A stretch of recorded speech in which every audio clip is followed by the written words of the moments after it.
제가 지금 심각한 이야기를 하면서도 웃음이 살짝 나오는 이유가 예.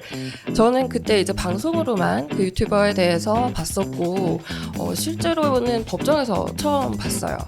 근데 처음엔 약간 좀 놀랐던 게 방송으로 보는 것보다는 좀 체구가 좀 작은 편이구나. 예. 되게 커 보이는데 의외로 물론 뭐 제 기준일 수는 있겠지만요. 그리고 한 가지 좀 특이하고 변호사로서 좀 이거 저렇게 해도 되나 싶었던 부분은 한 유튜브 이제 가로세로 연구소에서 지난 10일에 쯔양이 유튜버 구제혁, 카라큘라, 전국진 등 이른바 조회수를 올리기 위해서 가짜뉴스를 퍼뜨리는 레카 연합으로부터 과거를 빌미로 협박을 당해서 돈을 갈취당했다고 이렇게 보도를 했습니다. 그 쯔양과 같은 피해 사례가 조금씩 늘어나고 있는 것 같은데요. 이 어떤 혐의가 관련돼서 좀 적용될 수 있을지 그거 먼저 좀 여쭤볼게요, 변호사님. 예, 일단 알려진 것처럼 공갈죄가 적용될 확률이 높습니다. 예. 그러니까 우리가 흔히 사기랑 공갈을 많이들 헷갈리시는데요. 예. 그러니까 사기죄랑 공갈은 이제 행위 태양이 다릅니다. 예. 그러니까 사기죄는 사람을 속여서 이제 법률 용어로는 기망을 한다고 하는데요. 예. 사람을 속여서 재물이나 재산상 이익을 얻어내는 것이고 공갈죄 같은 경우에는 폭행이나 협박을 통해서 재물을 얻어내는 것. 그것이 예. 바로 공갈죄입니다. 예. 그렇기 때문에 지금 쯔양 사건 같은 경우에도 쯔양의 과거를 폭로하겠다 이런 협박을 통해서 재물을 얻어냈다면 공갈죄가 되는 것이고요. 그것을 여럿이 함께했다면 지금 뭐 연합이라는 얘기도 나오잖아요. 그렇죠. 예, 여럿이 함께했다면 그때는 이제 특수 공갈이 되기 때문에 형이 더 가중이 되는 것이고요. 특수면 2명 이상의 특수공갈이죠? 맞습니다. 예. 다중이 하는 것이니까요. 예. 그리고 거기에다가 상습적으로 계속해왔다 하면 그때는 이제 상습범이 되기 때문에 또 형이 가중이 됩니다. 그럼 상습 공갈 이렇게 네. 또 되는 거겠네요. 네. 특수 공갈이나 상습 공갈까지 될 수가 있다. 이제 연합이라고 됐으니까 그럼 혐의가 상당히 좀 중하지 싶은데 그럼 네. 공갈죄의 경우에 처벌 수위가 어떻게 될까요? 혹시 징역형도 가능한 건지? 예. 네, 징역형 가능하고요. 형법상 10년 이하의 징역과 2천만 원 이하의 벌금이 되고요. 네. 그런데 여기서 아까 말씀드린 특수 공갈이 되면 1년 이상 15년 이하의 징역이고 벌금형이 없거든요. 벌금형이 없어요? 없습니다. 예, 그렇기 때문에 훨씬 더 처벌 수위가 강해지고 상습범 거기에 2분의 1이 가중 처벌이 됩니다. 그렇게 네, 돼요? 예. 네. 그럼 실제로 공갈로 수천만 원 이제 수억 원까지 뜯어내는 경우에 실형을 처벌받는 사례도 있나요? 예, 당연히 있습니다. 예, 실형을 예. 받을 수밖에 없는 심각한 사례들이 없을 수가 없고요. 예, 이번 사례도 좀 지켜보긴 해야 될 것 같습니다. 알겠습니다. 그 유튜버 구제혁 저는 이름도 처음 들었어요. 네. 구제혁이라고 그랬는데 또 굉장히 유명한 특이하죠. 유튜버더라고요. 네. 예. 굉장히 유명한 유튜브고 이른바 이제 이런 유튜버들 그런 게 있어요. 정의 구현을 한다. 약간 네. 이런 컨셉으로 그런 식으로 이제 활동을 하더라고요. 보니까 네. 이제 어떤 사건에 대해서 자기가 이제 이런 사건이 있다 하고 네. 보도라고 해야겠죠. 이제 네. 보도를 하고 그런 식으로 이제 진행을 하는데 그 유튜버 구제혁의 경우에도 문제가 되고 있는데 우리 세범 씨가 한번 관련 수사 상황을 좀 알려주세요. 예. 네. 구제역의 경우 이제 수원지검에서 정보통신망법 위반 등 5건을 수사 중입니다. 5건. 네. 예. 앞서 유튜브 채널 가세연은 구제역을 포함해서요. 전국진, 카라큘라 등이 속한 일명 사이버 레카 연합 유튜버들이 과거사를 빌미로 쯔양을 협박하고 금전을 요구했다고 주장했는데요. 네. 구제역은 쯔양 측으로부터 5,500만 원을 받은 것으로 알려졌습니다. 5,500만 원. 네. 예, 이것도 이제 문제가 되고 있잖아요. 5,500만 원을 받은 것이 이제 문제가 되고 있는데 그 변호사님도 제가 알기로 이제 구제역과 관련된 사건을 다룬 적이 있으시다고 해요. 제가 어제 통화를 하다 깜짝 놀랐는데 요 사건 좀 배경부터 언제 일어난 건지 좀 여쭤볼 수 있을까요? 예, 일단 구체적인 클라이언트에 대한 부분을 제가 그렇죠. 말씀드리긴 좀 네. 곤란하기 때문에 좀 두루뭉술하게 말씀을 드릴게요. 네. 몇 년 전에 있었던 일이고요. 아주 길지 않은 예전에 있었던 일이고 예. 그리고 역시나 지금 사건과 비슷하게 구제혁이라는 유튜버가 한 유명인을 일종의 협박이라고 해야겠죠. 협박하고 있었어요. 계속 네. 방송으로 무언가 비리 사실을 폭로하겠다라고 이제 주장을 하면서 연일 시리즈처럼 방송을 이어가고 있었고요. 예. 그런데 이 사안에서 조금 특이점은 저희 클라이언트는 분명히 그게 사실이 아니다라는 점을 상세하게 설명도 했고 예. 그리고 관련 자료도 진실한 자료를 제시한 상태였어요. 예. 그런데 희한하게도 그랬으면 정말 정의를 구현하려고 하는 거였으면 그 부분에 대해서 이제 그만해야 맞지 않습니까? 이게 그렇죠. 사실임이 예. 드러났으니까 예. 그 방송 내용이 사실이 아님이 드러났으니까요. 예. 근데 그럼에도 불구하고 계속했어요. 예. 계속하고 진실한 자료들은 오히려 숨기고 예. 자신이 찾았다고 하는 허위 사실에 가까운 자료들만 가지고 계속적으로 방송을 이어나가는 겁니다. 예. 그래서 저희가 그 방송을 이제 그만해라 아. 라는 취지의 가처분 소송을 진행을 했었습니다. 가처분 소송이요? 민사 소송인 거죠? 맞습니다. 방영금지 가처분이죠. 아. 이제 그동안 했던 것도 내리고 예. 앞으로도 관련 내용은 방송하지 말아라 예. 하는 부분입니다. 이게 몇 년도 정도 오셨어요? 한 4, 5년 된 것 같아요. 아, 그럼 오래전부터 이런 행동들을 이어오고 있었다. 네. 이렇게 볼 수 있는 거네요. 그러면 민사소송에서 승소하셨습니까? 그럼? 네, 저희가 이겼습니다. 아, 네. 근데 제가 그런 생각이 들어요. 저도 물론 저에 대해서 여러 가지 그 허위 사실이 유포됐고 굉장히 고생을 했었는데 네. 한 번 이렇게 유튜브에 영상물이 올라가 버리면 조회수가 이제 바짝 몇십만 회를 기록을 하고 몇백만 회를 기록을 하고 나중에 이 영상을 내려도 사람들의 뇌리에는 이제 그것만 이제 기억에 남는 거잖아요. 맞아요. 그러니까 그런 실제 없었던 사실이 있었던 사실 같이 받아들여지는 그런 상황들만 이제 사람들의 뇌리에 남는 건데 이게 뭐 변호사님도 대리를 하셨지만 사실상 피해 회복이 잘 안 되지 않습니까? 아, 정말 저는 이런 류의 범죄는 현대 사회에서 등장하는 굉장히 가장 안 좋은 류의 범죄가 아닐까. 예. 물론 뭐 형이 나와봐야 알겠지만 진짜 네. 유죄가 되는지 봐야 알겠지만 예. 왜냐하면 제가 가까이서 지켜본 당시에 그 유명인이라고 할게요. 예. 그분 같은 경우에는 그런 일들로 인해서 단순히 자신의 어떤 외적인 삶이 예. 위협을 받고 무너지는 것뿐만 아니라 네. 내적인 삶, 예. 뭔가 자신의 정신적인 상태라든가 또는 가장 긴밀하고 서로 간에 아껴주고 힘이 되어야 할 가족 간의 관계라든가 네. 이런 부분까지도 전부 다 무너지는 듯한 그런 모습을 봤었거든요. 네, 맞아요. 법정에서도 눈물을 많이 흘렸어요. 그 예. 당사자도. 그런 측면에서 정말 이건 많이 심각하다라는 생각을 했던 사건이었습니다. 예, 사실 한번 소송 이렇게 소송 진행되게 되면은 네. 가족 하나 풍비박산 나는 거 일도 아니에요, 진짜. 맞습니다. 예, 제가 그런 거는 네. 정말 잘 알고 있는데 그렇습니다. 그러니까 영상을 내려도 피해는 회복이 되지 않고 그다음에 그 민사 소송이라고 해봤자 그 피해 보상 받는 그 금액 자체가 되게 생각보다 되게 적어요. 그러니까 우리나라 사람의 그 명예라는 게 몇백만 원, 뭐 많이 나봤자 1,000만 원 뭐 이런 수준이어가지고 네. 그 사실상 피해를 구제받을 수 있는 그 수준이 굉장히 적다라는 네. 그 안타까운 현실에 대해 좀 말씀을 드렸습니다. 그러면 당시에 이 사건을 대리를 하시면서 그쪽의 반응은 어땠어요? 그러니까 그 구제역 쪽의 반응은 이거는 자기는 정당하다 이런 식으로 주장을 했었나요? 제가 지금 심각한 이야기를 하면서도 웃음이 살짝 나오는 이유가 예. 저는 그때 이제 방송으로만 그 유튜버에 대해서 봤었고 실제로는 법정에서 처음 봤어요. 근데 처음엔 약간 좀 놀랐던 게 방송으로 보는 것보다는 좀 체구가 좀 작은 편이구나. 예, 예. 되게 커 보이는데 네. 의외로 네. 물론 뭐 제 기준일 수는 네. 있겠지만요. 그리고 한 가지 좀 특이하고 변호사로서 좀 이거 저렇게 해도 되나 싶었던 부분은 예. 법정에 와서 너무나 자신이 무슨 영웅적인 행동을 한 것처럼 아, 마치 이 재판을 다른 사람들이 보고 있을 수 있으니 나는 이렇게 행동을 해야겠다라는 것인 양 되게 영웅처럼 행동을 했어요. 영웅처럼 행동을 했다. 일단은 예. 말투 어떤 부분이 영웅처럼 행동한 뭐, 걸까요? 뭐 저는 진실을 밝히기 위해서 뭐 이런 거 있잖아요. 예. 벌떡 네. 일어나서는 뭐 재판장님께 특별히 자기가 드리고 싶은 이야기가 있다라고 하면서 방청석에서 일어나서는 굉장히 큰 소리로 그렇게 이야기를 하는데 예. 솔직히 많은 피해가 있었고 분명히 허위 사실임을 알고 있는 저희 입장에서는 좀 기가 막혔죠. 그렇습니다. 그러니까 네. 최근에 얼마 전에 검찰에 출석을 했었잖아요. 검찰에서 나오라고 하지도 않았는데 네. 검찰에 셀프 출석을 셀프로, 해가지고 네. 실제로 사건은 또 수원지검으로 다 옮겨가는데 중앙지검에 가가지고 인터뷰하고 그랬었는데 근데 네. 오늘 왜 왔냐 이런 식으로 또 기자들이 물어보니까 뭐 제대로 얘기를 하지 못 오늘 안 불렀는데 왜 왔냐 그러니까 제대로 답변을 못했다는 그런 기사를 제가 본 것 같은데 참 그렇습니다. 이 부분에 대해서 좀 앞으로 좀 많이 좀 짚어봐야 될 것 같아요. 그리고 제가 또 여쭤보고 싶은 게요. 그 카라큘라의 경우에는 영상을 비공개 처리를 했습니다. 그러니까 영상을 비공개 처리, 유튜브 영상을 비공개 처리를 하면은 그간 그러면 발생한 수익금 자체는 그대로 유지가 되고 앞으로의 수익만 뭐 얻게 되는 건가요? 저는 그게 좀 궁금하더라고요.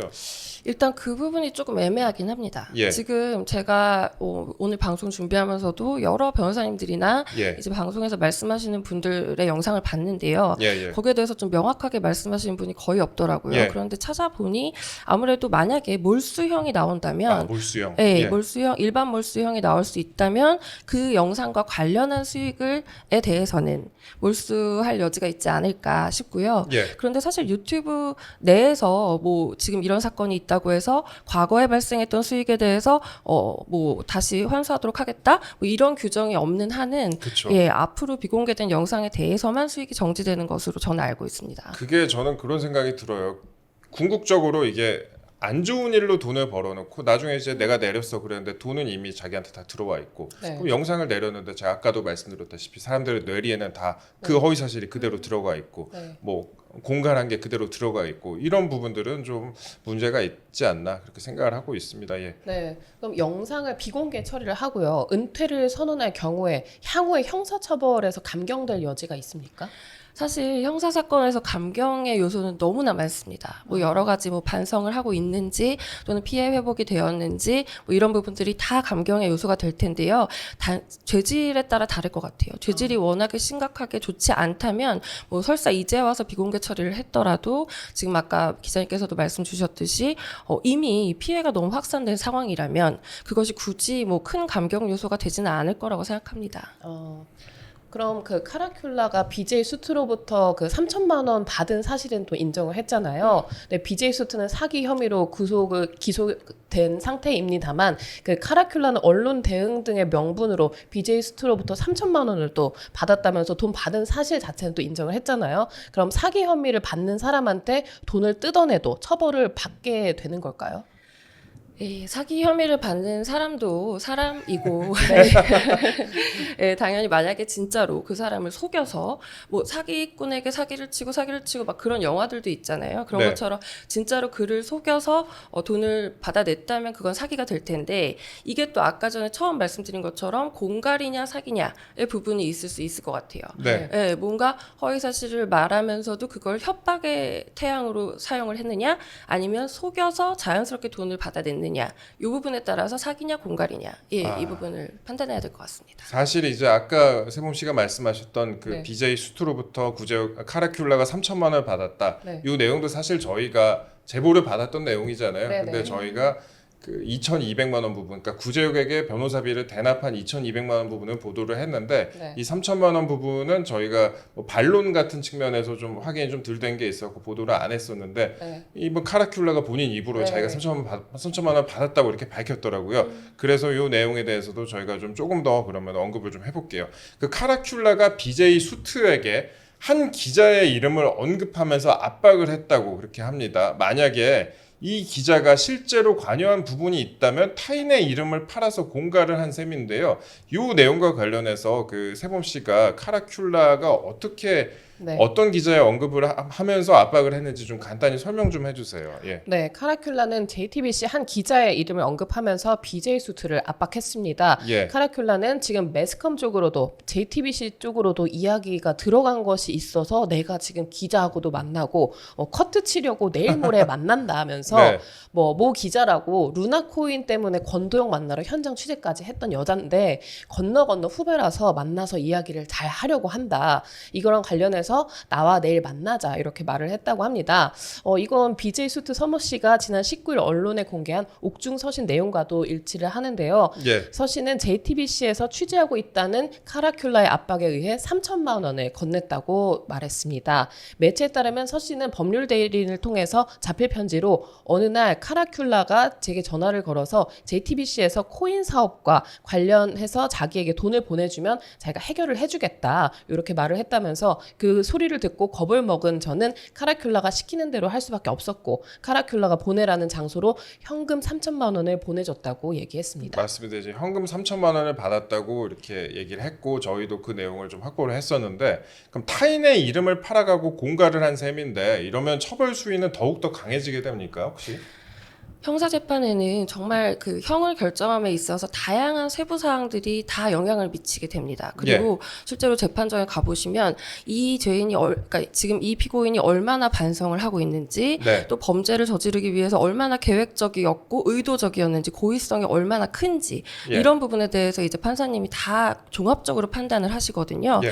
그런데 지금 말씀 주신 것처럼 아니 뭐 예를 들어서 그 JTBC 기자의 실명을 언급하면서 실제로는 연관되지도 않았는데 그런 다른 사람을 들어서 허위 사실을 이야기하고 협박 내지는 뭐 기망을 했다라고 한다면 훨씬 더 죄질이 안 좋아지겠죠. 아, 그러니까 본인이 혼자 하는 게 아니라 이제 다른 사람 이름을 들먹이면서까지 했을 테니까 훨씬 더 이제 가중이 될 것이다 이렇게 주장을 하셨고요.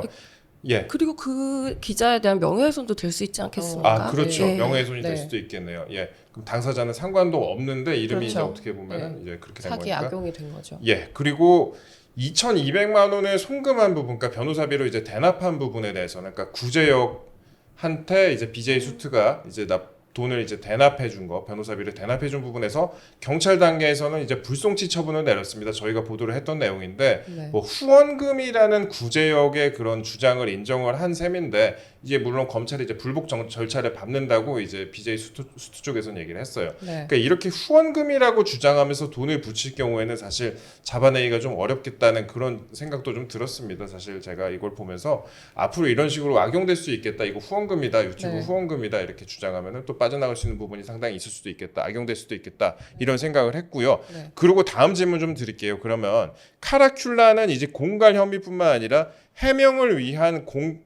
위해서 공개한 녹취록을 조작을 했다. 그런 의혹까지 휩싸이고 있습니다. 그래서 증거인멸, 업무방해 혐의까지 추가돼서 고발이 된 상황인데요. 그 녹취록 원본에다가 추가 대화를 삽입을 해서, 그러니까 원래 나눴던 얘기에 그런 다른 얘기를 거기다 삽입을 해서 자신에게 유리하게 만들었다면 향후 이제 수사나 그 재판 단계에서도 좀 불리하게 작용을 할 수가 있습니까? 이것도? 일단 증거인멸 업무방해 혐의로 이제 고발이 된 상황이잖아요. 예, 예. 그런데 증거인멸은 타인의 형사 사건의 증거를 인멸하거나 위조하거나 하는 경우에 성립하는 죄이기 때문에 예. 자신의 형사 사건의 증거에 대해서 그걸 없애거나 한 것이 증거인멸죄가 되지는 않습니다. 아, 예, 많은 사례에서 지금 나오고 있죠. 그런 상황인데요. 물론 그 내용 중에서 다른 사람의 범죄가 있었고 다른 사람의 범죄를 뭐 덮어주기 위해서 녹취록을 조작했다면 증거인멸에 해당할 수 있겠죠. 근데 이거는 재질이 굉장히 안 좋은 것 같아요. 네. 저도 그때 뭐 어느 방송을 통해서 들어와 봤었거든요. 네. 근데 실제로 이게 뭐 삽입하거나 뭐 자르거나 이런 이제 흔적들이 남아 있는 것 같더라고요. 네, 예. 예, 그런 상황이라면 적극적으로 자신의 범죄를 감추기 위해서 어떤 행위까지 했다? 아, 이거는 잘못하면 뭐 구속 수사가 필요한 사안이다. 이렇게 판단도 될 수 있지 않을까 싶습니다. 단순한 증거인멸 차원을 넘어가지고 뭐 적극적으로 조작을 한 셈이니까 그렇게 볼 수도 있겠다 그런 말씀하셨고요. 사실 이런 경우에 네. 구속되게 되면은 이것도 여담인데요. 이런 네. 경우에 구속되면 사람들이 되게 싫어해요. 옆에 같이 구속된 사람들이.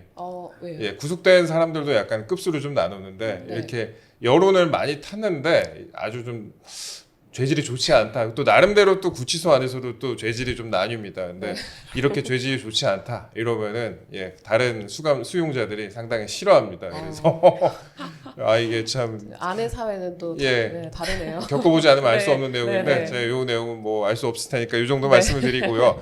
그리고 제가 이제 변호사님께 미리 여쭤보지는 않은 내용인데요. 제가 오늘 아침에 보니까 이런 기사가 있었고 좀 찾아왔어요. 근데 같은 변호사님이니까 한번 여쭤보는 건데 또 하나 논란이 된 게 유튜버 찌양의 변호사 이 최모 변호사가 찌양과 관련된 정보를 구제역에게 유출했다 이런 또 의혹을 받고 있습니다. 그 내용 관련해서 좀 네. 세무 씨가 좀 설명 좀 해주세요. 네, 그 최 씨는 쯔양의 전 남자친구이자 소속사 대표였던 A 씨를 대리한 변호사입니다. 예. 쯔양은 지난 18일 유튜브 라이브 방송을 통해서 A 씨와 관련된 자신의 과거를 구제역에게 제보한 이가 최 씨라고 주장했습니다. 최 변호사다. 네. 예. 그리고 또 최 씨가 과거 폭로를 빌미로 자신의 사업 아이템을 홍보해달라고 협박을 했고요. 네. 홍보 대신 총 2,300만 원을 뜯어갔다고 토로를 했습니다. 최 씨 음성이 담긴 녹취 파일을 공개를 하기도 했습니다.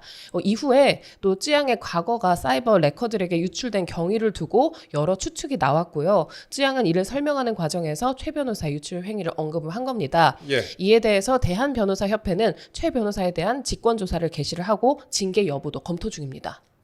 이 변호사가 같은 변호사로 보셨을 때 이거 너무 쇼킹하지 않으세요? 전 자괴감이 듭니다.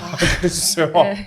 아니 어떻게 이거는 네. 그러니까 본인이 알게 된 정보를 네. 이제 상대방, 그러니까 자신에게 다투는 사람에게 제공을 하고 네. 그 다음에 그 정보를 바탕으로 또 다시 돈을 뜯어내는, 이거는 이제 상상도 할 수 없는 일인데, 그 변호사가, 물론 의혹입니다 아직까지는, 그 관련된 정보를 구제역에게 유출했다는 의혹을 받는 이 최모 변호사가 네. 어제 너무 후회가 된다 이러면서 자신의 블로그에 또 입장문을 올렸습니다.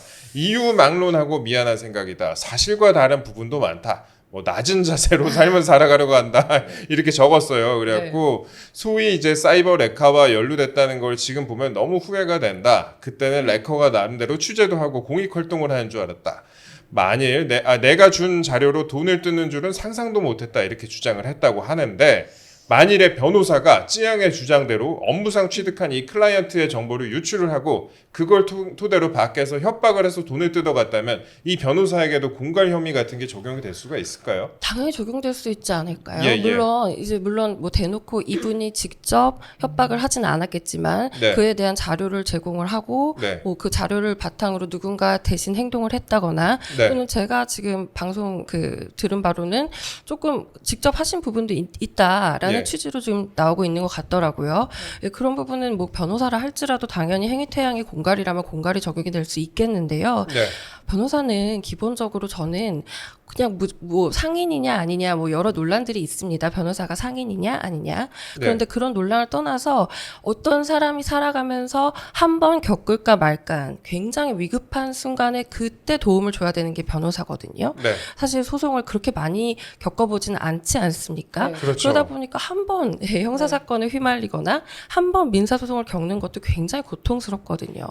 네. 맞아요. 그렇죠. 그래서 그런 상황에서 도움을 줘야 되는, 정말 최선을 다해야 되는 의무를 갖고 있는 사람이라고 저는 생각을 하는데, 네. 심지어 클라이언트의 비밀을 다른 사람에게 노출했을 뿐만 아니라 그걸 가지고 또 자신의 어떤 이익을 취하려고 했다? 그것이 사실이라면 저는 더 이상 이 업을 해서는 안 된다고 생각합니다. 그 정도로 이제 말씀하셨네요. 사실 이제 변호사 협회에서 징계를 검토한다고 하는데, 징계의 종류가 영구 제명, 뭐 제명, 3년 이하의 정직, 3천만 원 이하의 과태료, 뭐 견책, 뭐 이렇게 5가지가 있다고 합니다. 그런데 제가 제명까지 가는 경우는 별로 못 본 것 같아요, 사실. 많지는 않죠. 그래서 그 변호사법상 이제 변호사에 대한 징계 청구 권한이 대한변협 회장한테 있다고 합니다. 그래갖고 협회장이 징계 청구 여부를 결정하기 위해서 변협 내부의 조사위원회로 하여금 문제가 된 사안에 대해서 조사하도록 할 수 있다고 합니다. 그래서 이 사건에 대해서도 그런 식으로 이제 진행이 될 것 같은데, 아마 이 변호사도 이런 식으로 자신에 대해서 징계가 진행이 될 것 같으니까 미리 본인의 블로그에 이유 막론하고 미안하다, 뭐 너무 후회가 된다 이런 식으로 글을 올린 것 같아요. 이 정도로 아마 진행이 될 것 같고요. 그러면 제가 변호사님께 또 여쭤보고 싶은 게, 남의 약점을 잡아갖고 돈을 뜯어내는 이런 레카들이 갈수록 이제 많아지고 있는 상황이고, 그들 내부 레커 내부에서도 서로 또 물고 뜯고 하는 네. 그런 상황인데, 이런 해결 방안 어떤 게 있을 수가 있을까요? 일단 저는 3가지 차원으로 이제 생각을 해봤는데요. 예. 먼저 형사적으로는 처벌이 강화되어야 한다라는 측면입니다. 네. 아까 말씀드렸듯이 저희 클라이언트 사건에서도 그랬고, 삶이 무너지는 그 한 네. 사람의 정신적인 삶과 외적인 삶이 전부 다 무너질 수 있는 그러한 형태의 범죄일 수 있기 때문에 네. 이건 사회적으로 피해가 너무나 크고 또 악영향을 미치는 범위도 굉장히 넓어서 네. 형사적으로 그냥 벌금형에 그친다거나 할 경우에 어떻게 되겠습니까? 그걸 통해서 수익을 굉장히 많이 얻지 않습니까? 맞습니다. 그런데 벌금은 공갈죄 2천만 원 이하예요. 예. 뭐 이 정도 가지고는 뭐 처벌의 어떤 처벌의 처벌이 사회적으로 미치는 영향력이 적다라고 네. 할 수밖에 없을 그렇죠. 겁니다. 예. 그래서 어느 정도 그 피해를 생각해서 처벌을 강화해야 할 것이고, 민사적으로는 손해배상 액수 그리고 네. 위자료, 그러니까 뭐 위자료의 액수 같은 것들이 사실 우리나라 같은 경우에는 민사법원이 조금 속된 말로 짜요. 맞아요. 네. 저도 진짜 제가 좀 이따 그 얘기 드릴게요. 네. 예. 네, 생각보다 많이 이제 배상 판결을 하지 않습니다. 액수가. 예. 그렇다 보니까 오히려 이런 범죄들이 또 그냥 일어나는 경우들이 있는 것 같아요. 같아요. 그래서 네. 한번 이렇게 잘못해서 손해배상 당하면 망한다. 이렇게 돼야 좀 근절이 될 수 있지 않을까 싶고요. 예. 또 그리고 마지막으로는 유튜브 네. 자체에서도 이런 부분에 대해서 채널 자체에서 그러니까 유튜브를 운영하는 측에서 그러한 채널들에 대해서 조치를 취할 수 있다면 네. 사실은 재판은 오래 걸리고 하니까요. 맞습니다. 예, 그런 부분이 가장 실효적이고 빠른 조치가 되지 않을까 싶습니다. 사실 이제 유튜브에서 수익 정지 처분을 내린 게 그나마 좀 액션을 취한 거라고 볼 수가 있겠고, 저도 유튜브에 여러 가지 제 조치를 취한 적이 있어요. 그 저에 대해서 엄청나게 많은 그 가짜 뉴스가 사실. 유포가 됐었고, 뭐 최강욱, 김어준 등등 뭐 네. 그런 사람들이 유포한 가짜 뉴스가 뭐 2차, 3차 가공이 돼갖고 유포되기도 했었는데, 이거 대응하는 거 보통 일이 아닙니다. 뭐 이거를 방통위 방심이었나 그런 데를 통해 갖고 이제 대응도 하고 그러는데, 이게 논의하는 그 절차 자체도 굉장히 오래 걸릴 뿐더러, 그다음에 유튜브 자체는 또 언론이 아닌 측면이 있다 보니까 그 유튜브 자체를 통해서 대응을 해야 되는데, 유튜브에서도 또 굉장히 시간이 오래 걸리고 그런 부분이 있어요. 그리고 아까 민사소송 액수를 말씀을 하셨는데, 네. 제가 또 겪어보지 않았습니까? 인간 판례인데 제가 그 허위 사실이라고도 또 볼 수 있는 부분이잖아요. 근데 허위 사실 유포의 경우에는 제가 기억하건대 저의 경우에 뭐 민사소송 같은 경우에 뭐 제가 이겨봤자 500만 원, 1000만 원 이래요. 근데 그럼 변호사비도 안 나옵니다, 사실. 네. 이런 식으로 진행이 되니까 그 더욱더 이제 피해자들의 피해가 좀 더 커지고 있다, 이런 생각이 듭니다. 사실 우리나라 그 민사의 기준이라는 게, 예전에 저는 그런 생각을 했어요. 80년대 기준에 멈춰 있는 거 아닌가, 그 90년대 기준에 멈춰 있는 거 아닌가. 그때는 이제 1000만 원이 상당히 큰 돈이었을 텐데, 지금은 거기서 뭐 제가 문서 관련된 이제 그런 비용 같은 거라든지, 근데 변호사 비용, 최소한의 비용만 지금 파는데도 그래도 이거 나중에 다 빼고 나면 남는 게 하나도 없거든요. 그 찌양 같은 경우에도 아마 이제 비슷한 케이스지 않을까 그런 생각을 하게 됩니다. 저도 그런 생각 많이 합니다. 결국에 금융 치료가 가장 효과적인 방법이다. 예. 그래서 기자님 말씀하신 대로 이제 30년 지났으니 제 논의를 좀 이것저것 손대야 되지 않을까 생각이 우리나라 듭니다. 법이라는 게 너무 네. 옛날에 멈춰져 있었고 그런 부분이 좀 있어요. 그리고 네. 변호사님께서 네. 그때 그러면 그 구제효과 관련된 소송은 다 끝나신 거예요, 그러면은? 네, 그때 저희가 가처분이 이제 인용이 됐고요. 예. 방송 이제 내려라. 예. 그리고 방송을 다시 올리면 뭐 1일당 얼마의 이제 돈을 지급을 해라. 뭐 네. 이런 이제 간접 강제가 같이 들어갔어요. 아, 그런데 재미있다기보다는 예. 그 이후에 예. 또 몇 개 방송을 안 내린 거예요. 아. 그래서 저희가 다시 한번 뭐 그 내리라고 하면서 간접 강제 금액을 청구하는 그런 일도 있었습니다. 형사는 그때 안 거셨어요, 그러면? 형사는 따로 하지 않았어요. 아. 네. 저 또 질문이 하나 있는데요. 아까 그 최 변호사 그 얘기로 돌아가서 이 굉장히 정말 충격적인 악의적인 어떻게 보면 범죄 혐의잖아요. 근데 이게 이 정도는 정말 저는 최고라고 생각하는데, 제명 정도 되려면 어떤 케이스 정도 돼야 제명이 됩니까? 이게 굉장히 강력한 조치잖아요. 그거는 뭐 네. 다 외우고 다니시진 않을 것 같은데. 아니, 그래도 이제 뭐 그런 네. 사례라든지 뭐 다른 제명이 된 사례를 혹시 네. 뭐 알 수 있을까요, 저희가? 그런데 네. 사실은 이렇게 제명이 딱 됐다 안 됐다 이런 조치들에 대해서 사회적으로 아주 유명하신 분이나 사건이 아니면 잘 알려지지가 않아요. 네. 예, 그래서 일부러 찾아보지 않는 한 네. 좀 소식을 듣기가 어려운 게 사실이고요. 네. 예. 근데 제가 추측하기로는 뭐 한 살인 강도 같은 이제 흉악 범죄를 저질렀거나 네. 하는 경우에는 당연히 그런 사람이 다시 변호사를 할 수는 네. 없을 거 아니겠습니까? 네. 예, 그때 제명이 되지 않을까 싶습니다. 제 기억에 예전에 권경애 변호사 있잖아요. 학폭 소송에 이제 불출석해가지고 그때 이제 클라이언트가 패소하게 만들었던 권경애 변호사 같은 경우에 굉장히 좀 이슈가 많이 됐었는데, 사실 정직 1년 징계였었거든요. 네. 그러니까 제명까지 가는 길은 쉽지가 않습니다. 예. 그러니까요. 그러면 또 제명과 영구 제명의 차이도 또 궁금합니다. 그 여기 5개 그 징계 종류에서 영구 제명과 제명 뭐 3년 이하의 정직이 있었지 않습니까? 제가 네. 징계 관련해서는 저는 근데 모르시는 그냥 게 추측- 좋겠지만요. 네. 추측키로는 네. 추측하는 거예요. 이거는 제 생각에는 제명은 지금 변호사 자격을 없애는 거고, 네. 그런데 다시 만약에 변호사 자격을 다시 취득을 해서 다시 시험을 봐서 다시 할 시험 경우에는 봐서. 네, 가능하게끔 하는 게 제명이고, 영구 제명은 아무리 시험을 다시 봐서 합격을 해도 당신은 안 된다 하는 게 아닐까. 예. 예. 그럴 것으로 보입니다. 네. 제가 생각해도 그럴 것 같고요. 네네. 예. 준비된 질문만 하십시오. 네. 알겠습니다. 저희는 지금까지 그 레커 유튜버들의 사건에 대해서 좀 다뤄봤는데요. 저희가 이 사건을 이제 다루게 된 게, 그렇습니다. 저희도 이 사건에 대해서 보도를 한번 한 적이 있지 않습니까? 저희가 최근에 이제 김하나 기자가 저희를 한번 보도를 했었는데 네. 2,200만 원을 이제 변호사비로 대납하게 한 그 사건에 대해서 저희가 한번 보도를 했었습니다. 단독 보도를 했고 여러 가지 인용 보도가 되기도 했었는데 그걸 보고 저는 느낀 게 이제 어떻게 보면 유튜버라는 새로운 공갈의 시장이 생긴 거 아닌가, 그래서 안 좋은 비즈니스가 벌어질 수도 있는 이런 네. 시장이 생긴 거 아닌가 생각도 들고요. 이런 그 악한 부분에 대해서는 네. 좀 초반부터 좀 뿌리를 뽑아야 되지 않을까 그런 생각을 하게 됩니다. 예. 마음이 아프네요. 공갈 시장이 형성됐다는 이 문장이. 사실 예전에도 뭐 네. 그런 거 있었어요. 보면 사이비 기자들 보면은 80년대, 90년대 보면 그럴 것 네. 같아요. 이제 뭐 내가 이런 거 있으니까 돈 내나 이런 식으로 이제 그 가짜 기자들이 그런 식으로 활동을 하기도 했었잖아요. 근데 그게 이제 시대가 바뀌면서 이런 식으로 이제 레커로 진화가 매체가 돼가지고 확대가 된 거잖아요. 어떻게 보면. 예, 매체가. 그렇게 되지 그래서. 않나 이렇게 생각을 합니다. 심지어 이제 그들끼리도 이제 물고 물리는 그런 시장이 이제 생겨나가지고 이런 일이 벌어지는 거고, 저도 이제 그 BJ 슈트와 그 다음에 그 구제역과 관련된 그 제보를 받고 나서 아이고 네. 이제 자기들끼리도 싸우네 그런 생각을 하게 됐거든요.